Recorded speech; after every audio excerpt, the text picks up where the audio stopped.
শামশেরগঞ্জের যে ঘটনা সেখানে আমরা গিয়েছি, ফ্যাক্ট ফাইন্ডিংস করেছি। শুধু আমরা বলতে 17 জনের একটা টিম, যেখানে 5টা মানবাধিকার সংগঠন ছিল এবং আরও বিভিন্ন যে মানবাধিকার সংগঠন সেখানে ফ্যাক্ট ফাইন্ডিংস করেছে।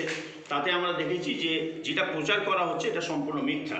সেখানে হিন্দু মুসলিমের যে সম্পর্ক এখনও সেটা কয়েকটা ক্ষেত্র বাদ দিয়ে এখনও সেটা খুব গভীরভাবে আছে এবং তারা যে বেদবোনার কথা বলা হচ্ছে সেখানে অনেকগুলো ভাঙচুর হয়েছে। সেই বেদবোনার অনেকেই আছে যারা এটা পরিষ্কার করে বলেছে যে এখানে হিন্দু মুসলিমের সমস্যা আমাদের নেই, এখানকার মুসলিম ভাই যারা আছে তাদের নিয়ে আমাদের কোনো সমস্যা নেই, তারা আমাদেরকে অনেক এটা বাঁচিয়েছে সেই সময়ে।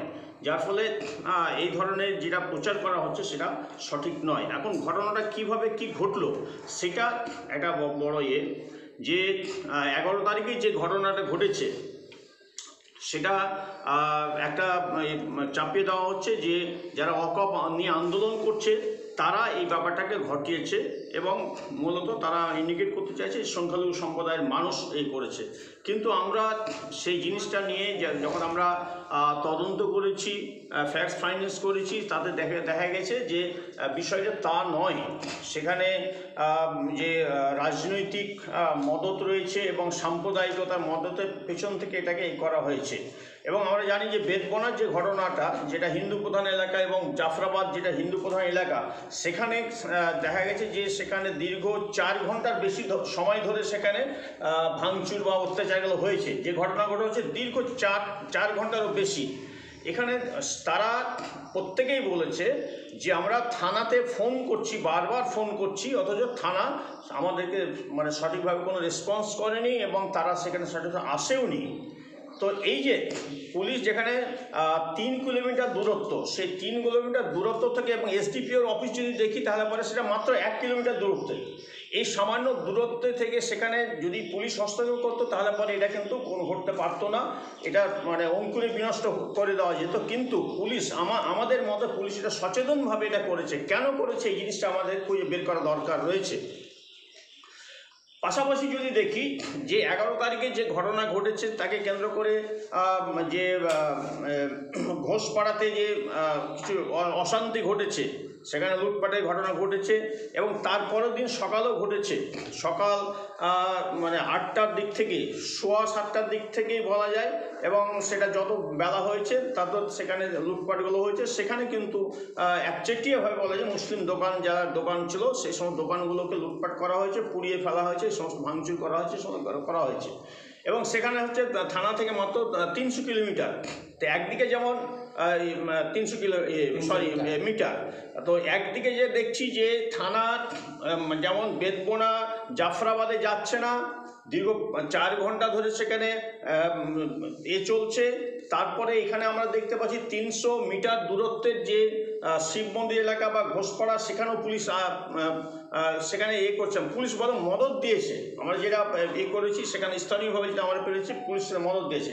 এই যে পুলিশের যে ভূমিকা, এই ভূমিকা হচ্ছে এই ভূমিকাটা কেন কি সেটাকে আমাদের ভালো দেখা দরকার। এবং আরও একটা গুরুত্বপূর্ণ তথ্য আমরা পেয়েছি সেখানকার মানুষের কাছ থেকে, যে সেখানে সিসিটিভি যেগুলো রয়েছে সেই ঘোষপাড়া শিব মন্দির এলাকাতে বিশেষ করে, সেখানে সিসিটিভিটাকে সামনে নিয়ে আসা হচ্ছে না।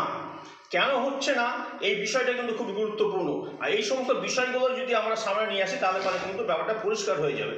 আরেকটা বিষয় হচ্ছে যে আমরা জানেন যে কিছুদিন আগে মুস্তাকিম এবং কাউসার আলী দুজনকে গ্রেপ্তার করা হয়েছে। তারা একটা এনজিও করে করা হয়েছে, যে মানে ঘটনার 1 মাস 6 দিন পরে তাদেরকে গ্রেপ্তার করা হয়েছে এবং এটাকে বলার চেষ্টা করা হয়েছে তারা মাস্টার মাইন্ড।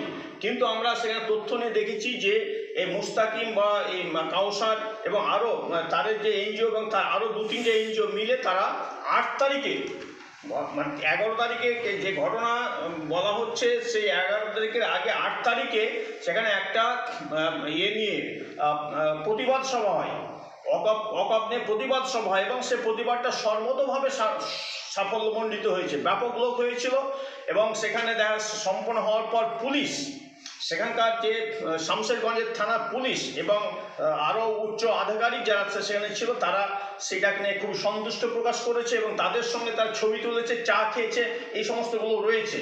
তো দেখা যাচ্ছে যে যদি মুস্তাকিম কাউসালরা যদি মাস্টার মাইন্ড হয় 11 তারিখে, আমাদের এখানে প্রশ্ন হচ্ছে যে 8 তারিখে তারা একটা এত বড় একটা করলো, প্রতিবাদ সভা করলো এবং সর্বতভাবে সাফল্যমণ্ডিত হলো এবং পুলিশ কর্তৃক প্রশংসিত হলো, তারা 3 দিন পরে আবার কেন এত বড় একটা প্রোগ্রাম করতে যাবে?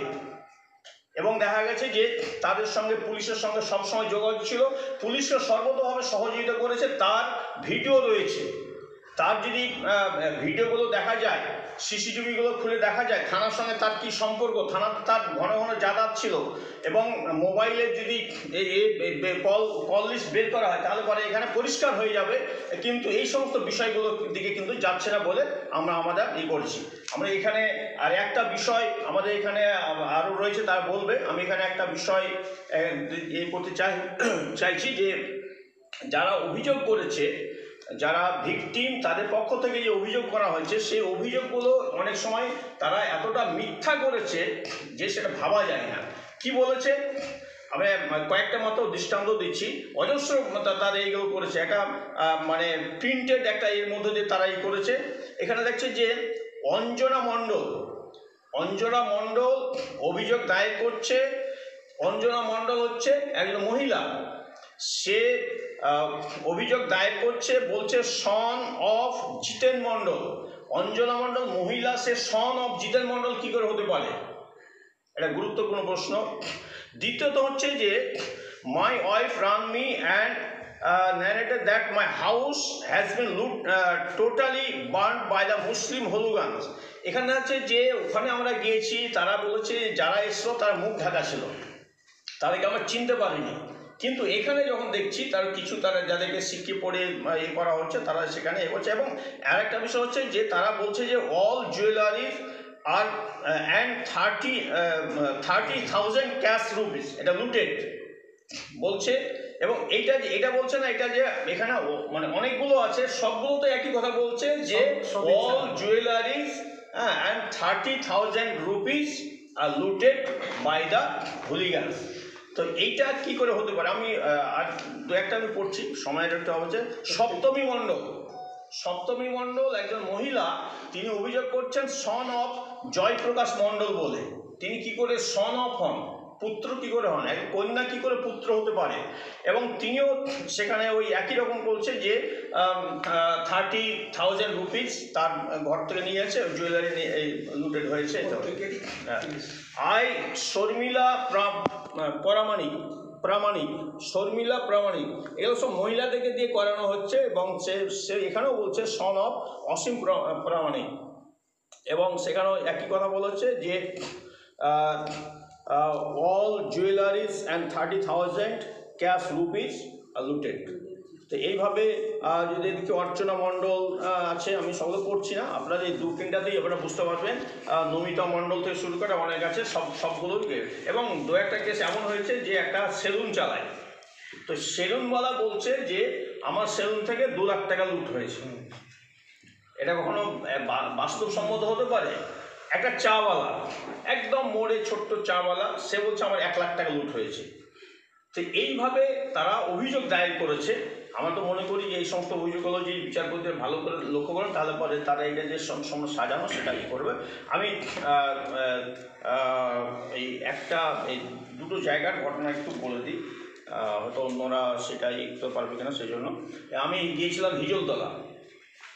হিজলতলাতে সেনাউল হকের বাড়ি। সেখানে ওই গ্রামটাকে পুরো 50 থেকে 60 জন বিএসএফ এবং ছদ্মবেশী বিএসএফ বা গুন্ডা, মুখ ঢাকা, তারা সেখানে গিয়ে অত্যাচারের সময় জয় শ্রীরাম স্লোগান দিয়েছে। কারো হাতে ত্রিশূলও ছিল। এইখান সে গ্রামের লোক, সে অভিযোগ করেছে। সেনাউল হকের বাড়িতে আমি গিয়েছিলাম, সেখানে তার 13 পেটি বিড়ি পুড়িয়ে ফেলা হয়েছে।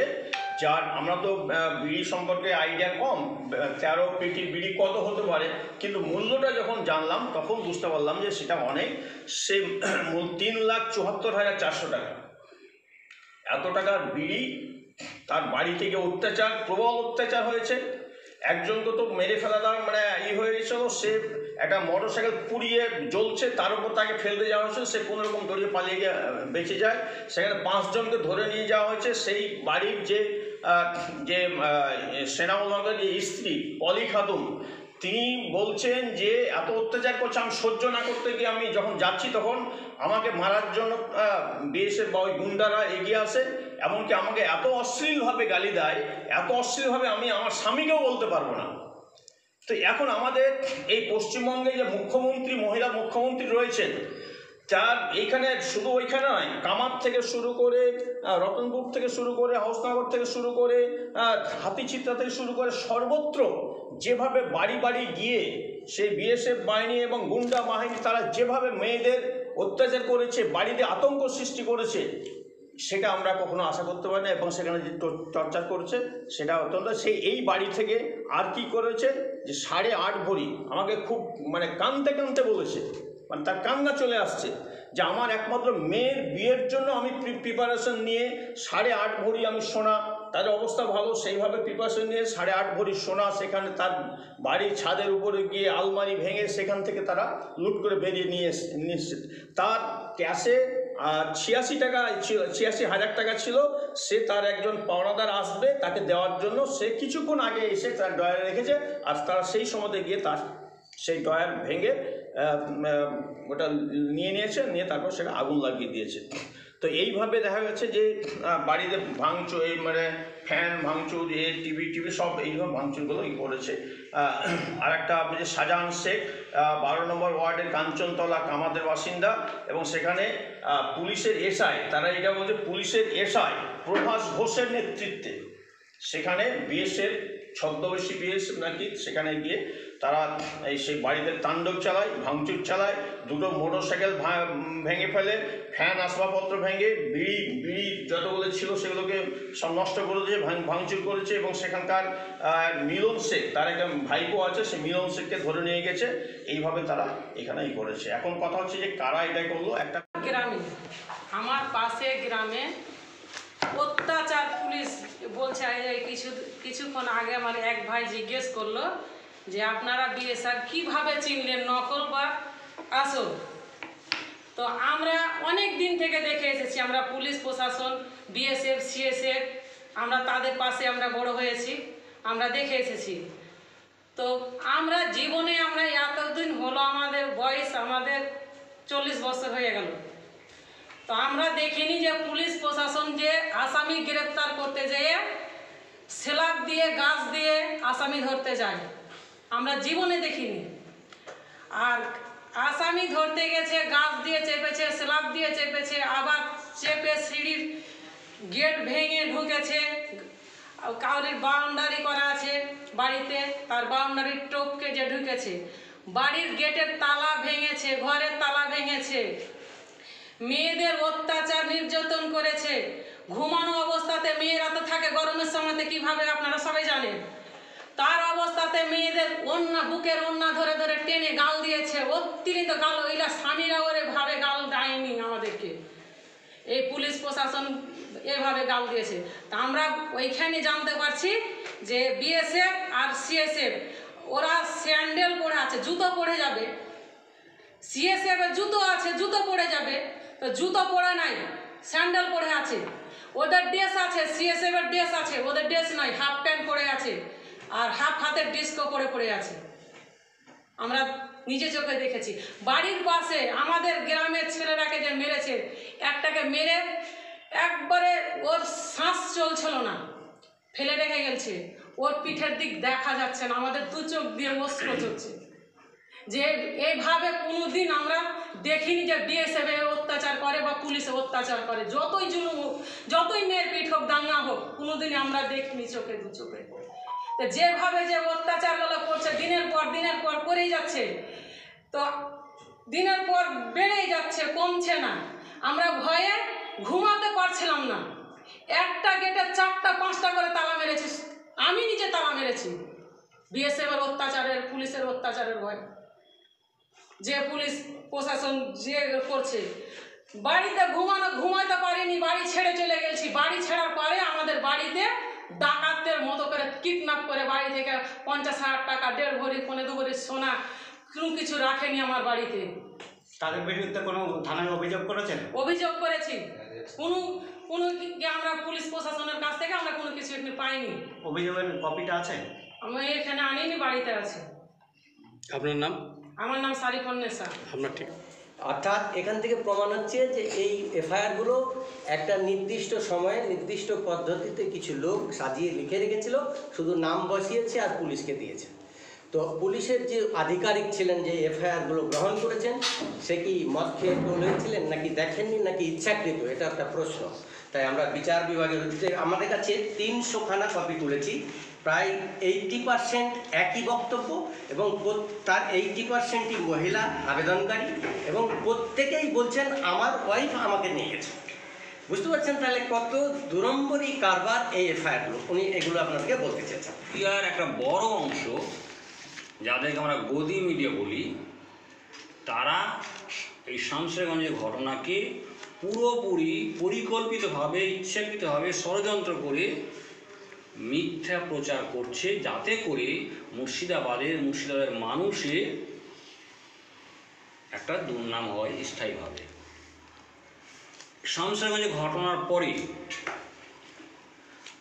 বেশ কয়েকটি মানবাধিকার সংগঠন আলাদা আলাদাভাবে এবং অনেকগুলি মানবাধিকার সংগঠন যৌথভাবে ফ্যাক্ট ফাইন্ডিং তৈরি করেছে, তার মধ্যে বন্দিমুক্তি কমিটি একটা।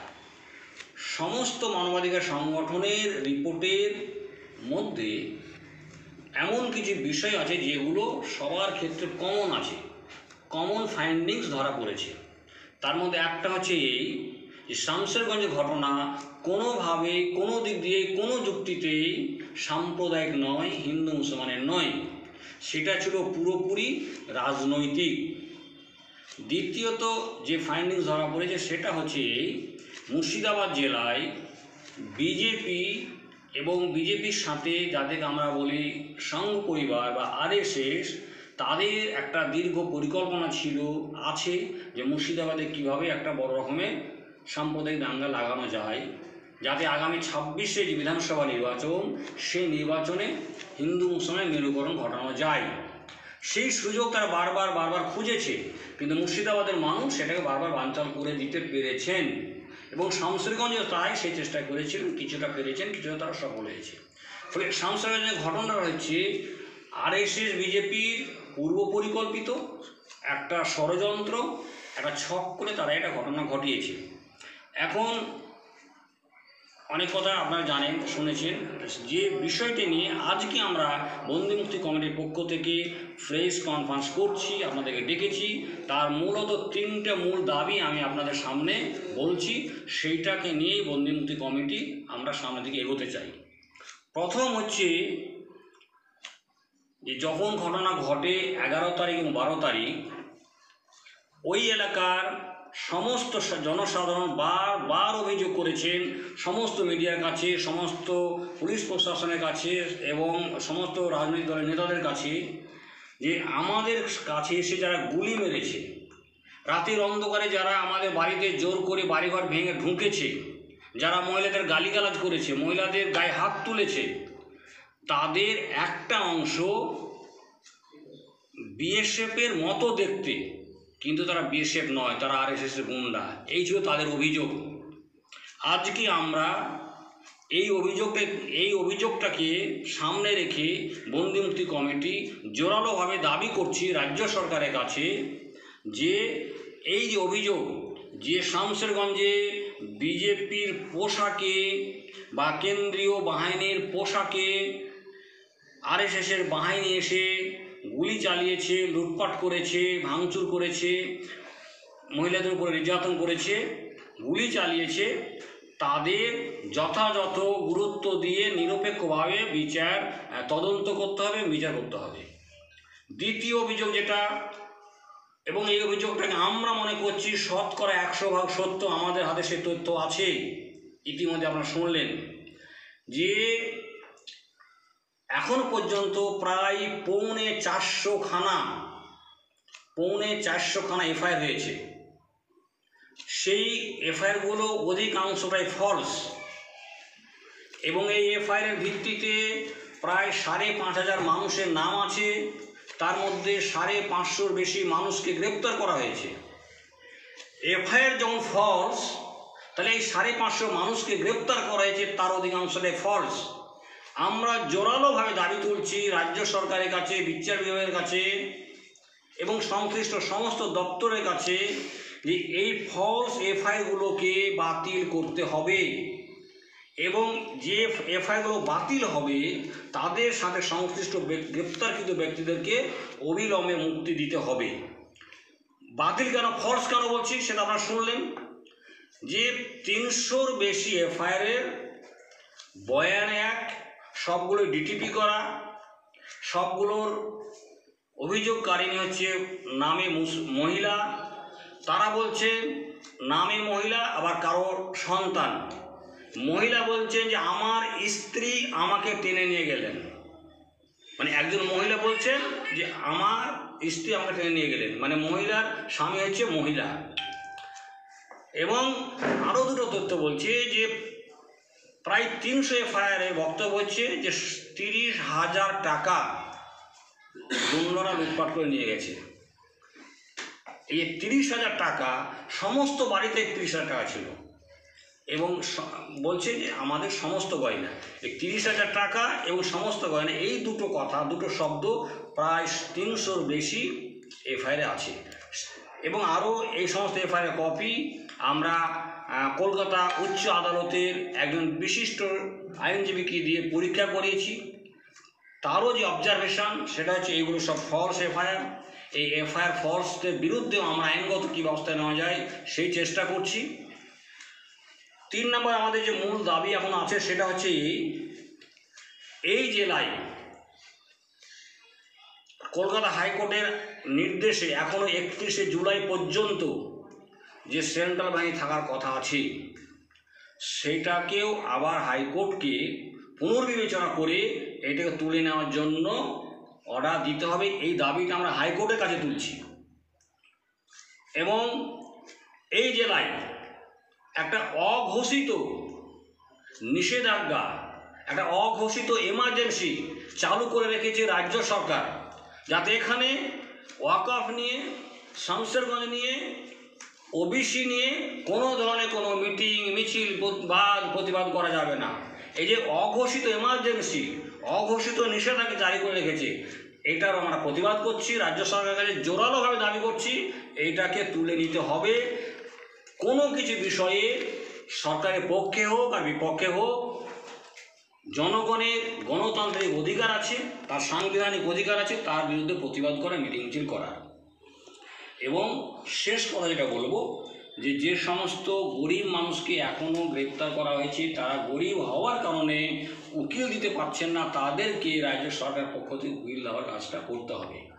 এই কথাগুলো আপনাদের সামনে আমরা বলার জন্য এসেছি, আপনাদের ডেকেছি, আপনারা এসেছেন, আপনাদেরকে আমরা ধন্যবাদ জানাচ্ছি। এবং এই কথাগুলো আপনাদের যে মিডিয়া তার মাধ্যমে আরও বেশি বেশি করে প্রচার করবেন।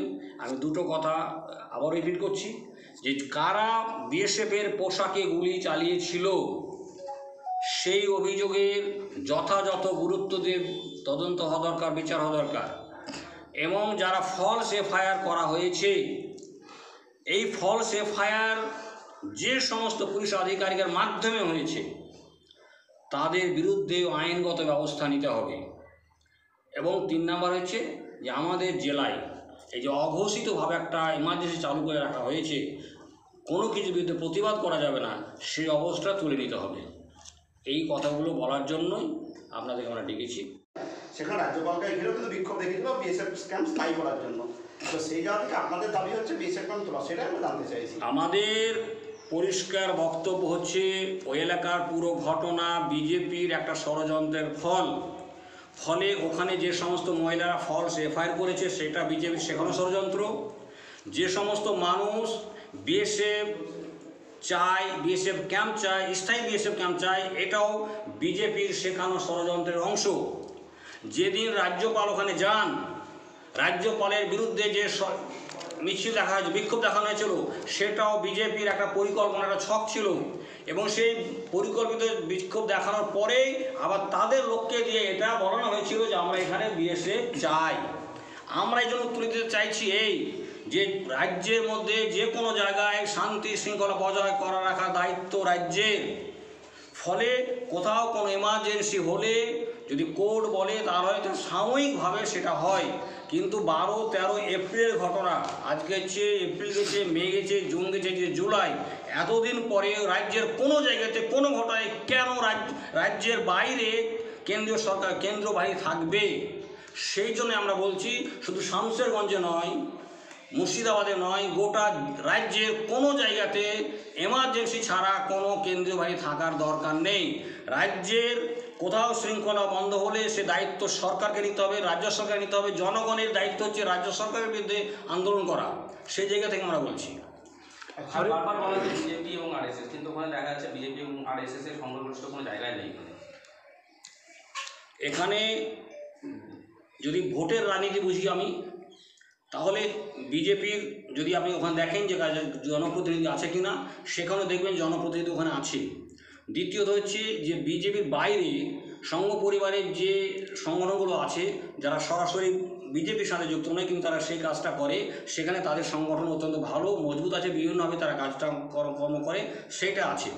দ্বিতীয়ত যে আমরা যেটা বলতে চাইছি সেটা দেখুন যে 11 তারিখ ঘটনা ঘটলো, সেদিন ছিল শুক্রবার, 12 তারিখ শনিবার। হাইকোর্ট সাধারণত শনিবার বন্ধ থাকে। হাইকোর্টে মামলা হয়েছে বিএসএফের জন্য 12 তারিখ সন্ধ্যায়। হাইকোর্টে শুনানি হয়েছে সন্ধ্যার পরে, সেই সাথে সাথে ওখানে বিএসএফের অর্ডার হয়েছে। এটা স্পষ্ট প্রমাণ হয়, যে কোনো লোক বলবে ওখানে ঘটনা ঘটানো হবে, তারপরে ওখানে মামলা করা হবে, হাইকোর্টে নেবে এবং বিএসএফকে পাঠানোর রায় দেবে, সেটা একটা পরিকল্পিত ব্লুপ্রিন্ট করাই ছিল, সব লেখাটাই করা ছিল, শুধু সাইন করে জমা দিয়েছে। এটা একটা কথা। দ্বিতীয় কথা হচ্ছে মালদার যে স্কুলে, যে হাই স্কুলে এদেরকে নিয়ে যাওয়া হলো, পরবর্তীতে সবাই বলেছে যে আমরা ওখানে আক্রান্ত ছিলাম না, বিজেপির লোকের আমাদেরকে বুঝিয়ে পারিয়ে ভয় দেখে টাকা দিয়ে খাবার দিয়ে ওখানে নিয়ে এসেছিল। এবার দেখুন কোনো একটা হাই স্কুলে যেতে গেলে হেডমাস্টারকে দরকার, হেডমাস্টার ম্যানেজিং কমিটিকে দেখবে, তার অ্যাডমিন দরকার, ওটাকে ত্রাণ শিবির করতে গেলে সময় লাগে। কিন্তু যেভাবে মালদা স্কুলটা তৈরি হয়েছিল তাতেই প্রমাণ হয় যে আগে থেকে চক্রান্ত করা ছক করা হয়েছিল, এবং এখানে এই মানুষগুলোকে আমরা নিয়ে যাব, সেই ঘটনা ঘটার আগেই ত্রাণ শিবির করা হয়েছিল, ত্রাণ শিবিরের মতো করে পরিস্থিতি করা হয়েছিল সেই হাই স্কুলটা। 3 নম্বর হচ্ছে আপনারা দেখবেন যে ওখানে যে এটা আছে রেলগেটের, যে রেলগেটটা আছে, সেই রেলগেট সহ স্টেশন সহ কোথাও কিন্তু কোনো বড় ধরনের দুর্ঘটনা ভাঙচুর হয়েছে, আগুন লাগানো হয়নি। শুধুমাত্র গেটটাকে ভেঙে দেওয়া হয়েছিল, সেখানে কিছু বিক্ষোভ হয়েছিল। শুধু এইটুকুকে কেন্দ্র করে রেল দপ্তর 24 ঘন্টার বেশি ওই লাইনে সমস্ত রেলকে বন্ধ রেখে দিয়েছিল। এটা কি প্রমাণ করে?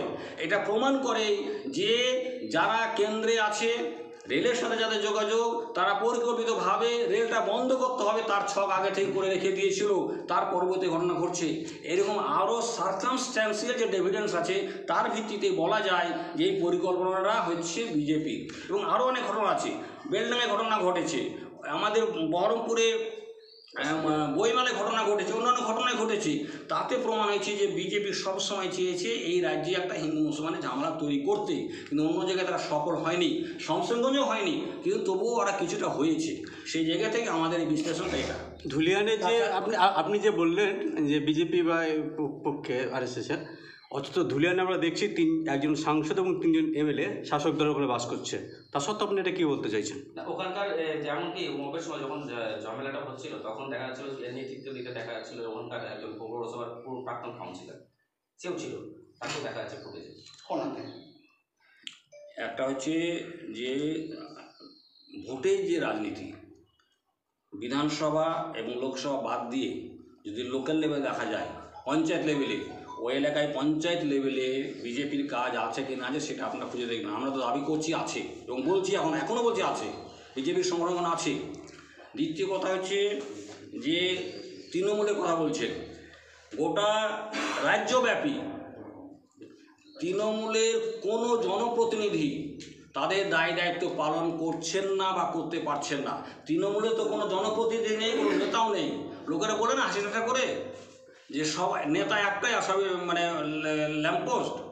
তো এখানে সেই ঘটনা ঘটেছে, ওরা কোনো ভূমিকা পালন করতে পারেনি বা করেনি, সেইটা বারবার প্রমাণ হয়েছে। সেইটা নতুন কথাটা আমরা এখানে বলতে চাইছি না। সাজুর মোড়ে যে ছেলেটি মারা গেছে পুলিশের গুলিতে, এজাজ আহমেদ, তার বাড়িতে যখন আমি গিয়েছিলাম তখন তার বাড়ির পরিবারের লোকেরা, এলাকার লোকেরা সবাই এক বাক্যে বলেছেন যে গুলি লাগার পরে আমরা সাধারণ জনগণ, বাড়ির লোকেরা সেই ছেলেটিকে নিয়ে পার্শ্ববর্তী হাসপাতালে বা নার্সিংহোমে নিয়ে যেতে চেয়েছিলাম। ওখানে কর্তব্যরত পুলিশরা নিয়ে যেতে দেয়নি। তারপরে প্রায় 3-4 ঘন্টা পরে তারা পুলিশ নিজে থেকে নিয়ে গেছে ওকে এতে ওই জঙ্গিপুর হাসপাতালে। তাদের বক্তব্য হচ্ছে এই যে তারা নিয়েও গেল না, আমাদের নিয়ে যেতে দিল না, যদি আমাদের দিত তাহলে ছেলেটা বেঁচে যেত। ঠিক সেই ঘটনাই ঘটেছে ওই হরগোবিন্দ দাস চন্দাস ক্ষেত্রেও। ওখানে পুলিশের যে গাফিলতি, এবং আমি গাফিলতি বলবো না, এটা পুলিশের চক্রান্ত, যে চক্রান্তের কথা এতক্ষণ বললাম সেই চক্রান্তে পুলিশের একটা অংশ সরাসরি সহযোগিতা করেছে। আমরা বহুদিন থেকে বলে আসছি রাজ্য সরকারের কাছে, রাজ্য সরকারের দৃষ্টি আকর্ষণ করছি যে এই রাজ্যের পুলিশের একটা ভালো অংশ, উল্লেখযোগ্য অংশ আইনের দ্বারা রাজ্যের আইনের দ্বারা, রাজ্য সরকারের দ্বারা পরিচালিত হচ্ছে না। এই রাজ্যে পুলিশের একটা ভালো অংশ আরএসএসের চিন্তাভাবনা দ্বারা প্রভাবিত হয়ে তারা কাজকর্ম করছে। ফলে ওখানেও এই যে পুলিশের অসহযোগিতা বারবার আসছে, তারা হচ্ছে আরএসএস প্রভাবিত পুলিশ। রাজ্য সরকারের আরএসএস প্রভাবিত পুলিশ যে অংশটা, সেই অংশটা সেখানে অসহযোগিতা করেছে। তারাই সেই অংশটাই ওখানে 4 ঘন্টা ধরে ঝামেলা হওয়ার পরে পুলিশ যায়নি, তারপরে ওদের গুলিবিদ্ধ ওদেরকে যখন মেরে ফেলা হলো তখন তাদের বডি পড়েছিল, সেখানে তাদের আনতে যায়নি। ওই একই কারণে যে রাজ্য সরকারের বিজেপি প্রভাবিত যে অংশটা, তারা এটাই চাইছে যে মার্কেটে এটা প্রচার করার একটা রাস্তা তৈরি হোক যে এখানে মুসলমান হিন্দুকে মেরেছে, তাদের কোনো নিরাপত্তা নাই, এখানে হিন্দুদের কোনো নিরাপত্তা থাকছে না, আস্তে আস্তে হিন্দুদের জায়গায় বসবাস করা উপযুক্ত হচ্ছে না, নষ্ট হয়ে যাচ্ছে। সেই জায়গাটা প্রচার করার, সেই জায়গাটা অপপ্রচার করার একটা প্লট তৈরি করার কাজে পুলিশের একটা অংশ সহযোগিতা করেছে। না, আপনারা যেটা বলছেন যে ওখানে আরএসএস এবং বিজেপি পরিকল্পিতভাবে ঘটনাটা ঘটিয়েছে, তাহলে এখন পর্যন্ত কোনো আরএসএস বা বিজেপির নামে অভিযোগ হলো না এবং কেউ গ্রেপ্তারও হলো না, তাহলে কি প্রশাসন কি তাদেরকে সহযোগিতা করছে? আমি তো সেটাই বলছি যে পুলিশের একটা অংশ, একটা ভালো অংশ, শুধু শমশেরগঞ্জে নয়, শুধু মুর্শিদাবাদে নয়, গোটা পশ্চিম বাংলায় তারা আইন দ্বারা, যে আইন বলে তারা পুলিশ, সেই আইন দ্বারা পরিচালিত হচ্ছে না। এই পুলিশগুলি আরএসএসের যে ভাবনা তা দ্বারা পরিচালিত হচ্ছে। এই করার জন্য এই বাকি যে অভাবের কথা আমরা বলছি যে ঠিকমতো আইনে হচ্ছে না, বিচার হচ্ছে না, কাজে সেটা হচ্ছে না। কিন্তু আপনারা বললেন যে এফআইআর যে ডিসপুটটা দেখাচ্ছেন এবং আরএসএস বিজেপি বলছেন, আপনারা কেন হাইকোর্টে যাচ্ছেন, উচ্চ আদালতে কেন যাচ্ছেন না? আমরা এই তথ্যগুলো পেয়েছি, খুব রিসেন্ট পেয়েছি। এটা পাওয়ার পরে আমরা সেই আইনগত ব্যবস্থা কী নেওয়া যায় সেই প্রক্রিয়া শুরু করেছি।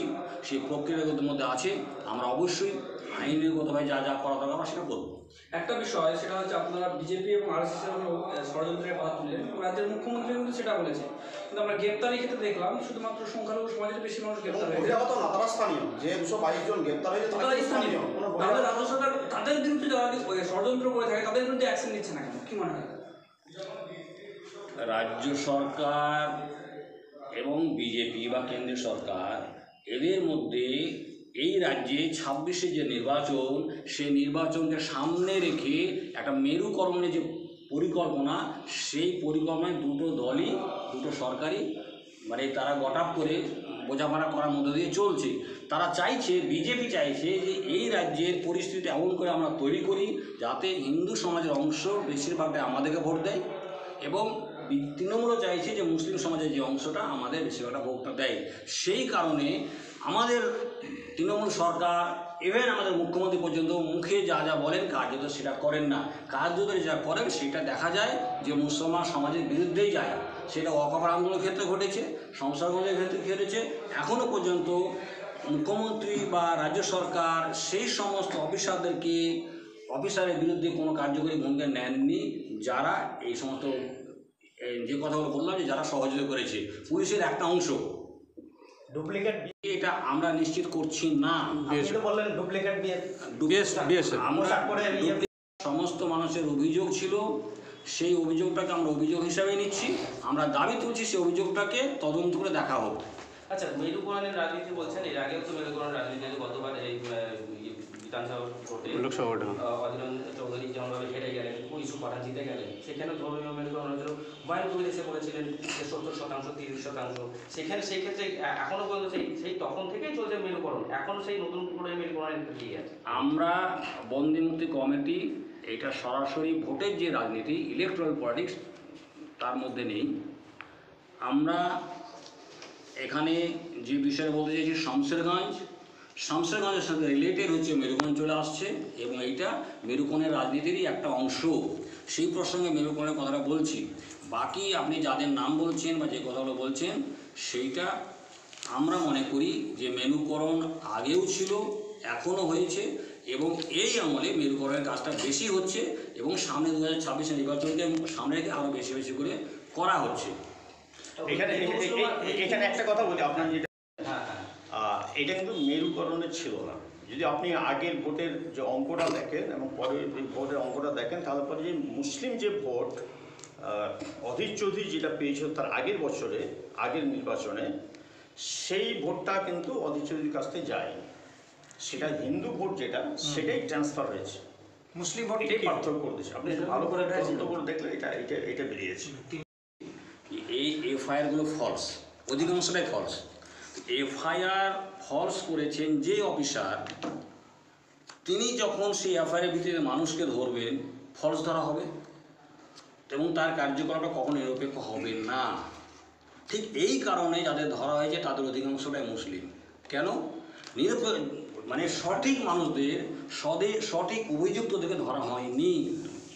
এটি হচ্ছে তার উত্তর, যে মুসলমান ধরা হয়েছে কারণ হচ্ছে যারা ধরেছেন তারা বায়াসড হয়ে ধরেছেন, তার প্রমাণ হচ্ছে এফআইআরগুলো ফলস। ফলে এফআইআরের ভিত্তিতে ধরেছে, এবং তারা যখন এফআইআর করার সময় বায়াসড হয়েছে, ধরার সময়তেও সে বায়াসড হয়ে ধরেছে।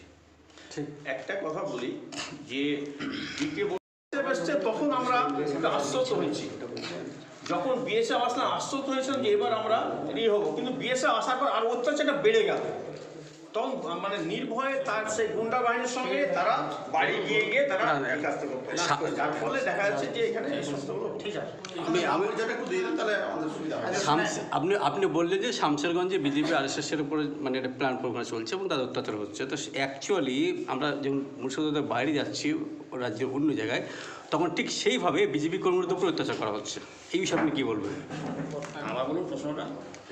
শামশেরগঞ্জে আপনারা সরাসরি বলছেন যে বিজেপি আরএসএসের চক্রান্ত এটা ঘটেছে, আর ঠিক জেলার বাইরে যখন যাচ্ছি বা পশ্চিমবাংলার অন্যত্র দেখা যাচ্ছে ঠিক এক্স্যাক্টলি রাজ্য সরকারের পক্ষ থেকে বিজেপির উপরে একই অত্যাচার করা হচ্ছে কর্মীদের উপরে। এই বিষয়ে বিভিন্ন জেলায় কী বলবেন? বিজেপি কর্মীদের উপর ঠিক এভাবে অত্যাচার করা হচ্ছে। আমার জানা মতে বিজেপির কর্মীদের বিরুদ্ধে কোথাও কোনো অত্যাচার করা হচ্ছে না সম্প্রদায়গতভাবে। যদি কোথাও কিছু হয়ে থাকে, সেটা তাদের পারিবারিক সমস্যা হতে পারে, গ্রাম্য সমস্যা হতে পারে, তাদের রাজনৈতিক সমস্যা হতে পারে।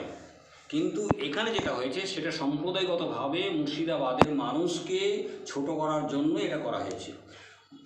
রাজ্যের বাইরে সব রাজ্যে দেখুন যে বিজেপির লোকেরাই সমস্ত জায়গাতে অবিজেপি মানুষদের উপরে, অবিজেপি দলের উপরে, অবিজেপি সরকারের উপরে তারা নানানভাবে জুলুম অত্যাচার বেআইনি কাজগুলো করছে। এই যে গোটা দেশে বাঙালি যারা শ্রমিক কাজে যাচ্ছেন বিভিন্নভাবে, তাদের উপরে যে জুলুম করা হচ্ছে, তাদেরকে হয়রানি করা হচ্ছে, মিথ্যে কেস ফাঁসানো হচ্ছে, এটা কেন করা হচ্ছে? এটা তো তাদের বাঙালি বলে, বাংলা ভাষী বলে। এবং এটা কারা করছে? যে সমস্ত রাজ্যে বিজেপি ক্ষমতা আছে তারা করছে। জঙ্গি মালদা কোর্টের সাক্ষী দিয়ে আমি স্টেট বাসে করে রিটার্ন আসছিলাম বাড়ি। তো আমি শামশেরগঞ্জে ওখানে মুভ দেখে মিছিল টিছিল ছিল ওয়াকফ বোর্ডকে সম্পূর্ণকে কেন্দ্র করে, ওখানে 500 কোনো জায়গায় 200, 400 এরকম করে রোডের মধ্যে, জাতীয় সড়কের মধ্যে লোকজন সব ব্যারিকেড করেছিল রোড, আর কিছু গাড়িতে আগুন টাগুন লেগেছে। তা আমি বলতে চাইছি যে ওখানকার লোকাল এমপি এবং লোকাল এমএলএ, ধুলিয়ান পৌরসভার চেয়ারম্যান, ওরা তো ওখানে ছিল, ওখানকার লোকাল লোক পাবলিকদেরকে বুঝাতে পারতো, এবং লোকাল পুলিশ সমস্ত অফিসার পলিটিক্যাল লিডার মিলে যদি এলাকার মানুষকে বুঝাতো, তাহলে এরকম দুর্ঘটনা ঘটতো না। আমি শামশেরগঞ্জের ডিআইজি সাহেবের গাড়ি দেখেছি, এসপি সাহেবেরও গাড়ি দেখেছি, এসডিপিও ফারাক্কাকে দেখেছি আমি, উনি ওখানে গ্যাস ফায়ার সেল ফায়ার করছে, আর কিছু সিভিক আছে, কিছু ফোর্স আছে। দেখুন আমিও এই জেলায় চাকরি করেছি, অফিসার আমি, তো আমার কথা হচ্ছে কি ওখানে যখনই পাবলিক মুভ চলে এসেছে, তো হেডকোয়ার্টার বহরমপুর থেকে যদি আর্ম পুলিশ 350 থেকে 400 ফোর্স নিয়ে সেখানে যদি মুভ করা হতো তাহলে ওই গন্ডগোল হতো না, আর বিএসএফেরও প্রয়োজন ছিল না। পুলিশের এখানে আমি নেগলিজেন্সি দিচ্ছি, আমি একজন পুলিশ অফিসার হিসাবে পুলিশ হেডকোয়ার্টার থেকে ফোর্স নিয়ে যদি ওই পাবলিকের উপরে লাঠিচার্জ করতো এবং গ্যাস ফায়ার সেল ফায়ার করে যদি আগিয়ে যেত তাহলে অটোমেটিকই মানুষ শান্ত হয়ে যেত।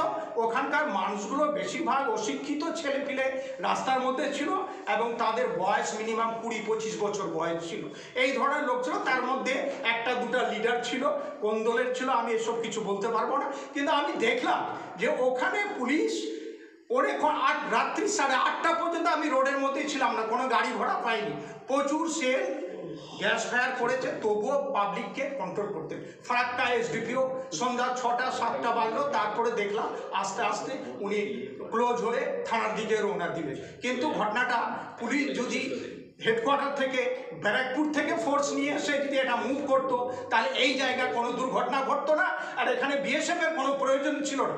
এখানকার মুর্শিদাবাদ জেলার পুলিশ এটা কন্ট্রোল করতে পারত, কিন্তু এখানে পুলিশের একটু ত্রুটি আছে এবং জেলা সুপার সাহেবের কাছে আমার একটাই আবেদন আছে যে সমস্ত অভিযোগ এফআইআরগুলো এসেছে, আমি প্রায় 200 এফআইআর করে দেখেছি, তার মধ্যে মানে কি বলবো 60% এফআইআর মধ্যে একই রকম কমপ্লেন, প্রত্যেকটা কমপ্লেনে 30,000 করে টাকা চুরি হয়েছে। একটা নাপিতের সেলুনে সারা পশ্চিমবাংলায় 2 লক্ষ টাকা থাকে না, এইরকম এখানে একটা ভিআইপি এলাকা নয়, শামশেরগঞ্জ একটা ভিলেজ এরিয়া, সেখানে এত লক্ষ টাকা একটা সেলুনের দোকানে থাকতে পারে না। এই জিনিসগুলো আমি জেলা সুপারের কাছে আবেদন করছি যাতে এই ঘটনাতে যে সমস্ত নির্দোষ ব্যক্তিদেরকে গ্রেপ্তার করা হয়েছে তাদেরকে জঙ্গিপুর কোর্টের মাধ্যম দিয়ে হোক বা বহরমপুর সেশন জাজের মাধ্যম দিয়ে হোক যাতে জামিন পায় নির্দোষ লোকগুলো, সেটা আমি আবেদন করছি। আর এই শান্তি শৃঙ্খলা বজায় রাখার জন্য যে সমস্ত ইনভেস্টিগেশন অফিসাররা এই কেসগুলো তদন্ত করছেন তারা যেন নির্দোষ ব্যক্তিকে তাড়াতাড়ি যাতে জামিন পায় সেই আবেদনটা ওনাদের কাছেও রাখছি, থানা আইসি শামশেরগঞ্জের কাছেও রাখছি, ফারাক্কা আইসি, সুতি আইসি, যেখানে কাশিমনগরের 63টা নাবালক বাচ্চাকে গ্রেপ্তার করা হয়েছে, তাদের পিঠের মধ্যে আমি আমার এক বন্ধু আছে সাংবাদিক, তাদের মাধ্যমে আমি খবর পেলাম যে প্রচণ্ড পিঠের মধ্যে তাদেরকে মার দেওয়া হয়েছে, পিঠটা কালো হয়ে আছে। আমি দেখে ছবি আমি খুবই দুঃখিত হয়েছি। দেখুন এই জেলার মানুষ কিন্তু এখানকার হিন্দু মুসলিমরা কোনো গণ্ডগোল চাইনি, লোকাল পাবলিকরা, আমি ওদের সঙ্গে মিশেছি, আমি এই জেলায় চাকরিও করেছি, এখানকার মানুষ প্রত্যেকটা হিন্দু মুসলিম মানুষ সবাই ভালো আছে। কিন্তু পুলিশ ভাইদের কাছে আমার আবেদন ঘটনাটা সঠিক তদন্ত করে যাতে নির্দোষ ব্যক্তিগুলো জামিন পায় তার সুব্যবস্থা করার জন্য আমি মুর্শিদাবাদ জেলা সুপার সাহেবের কাছে আবেদন রাখছি।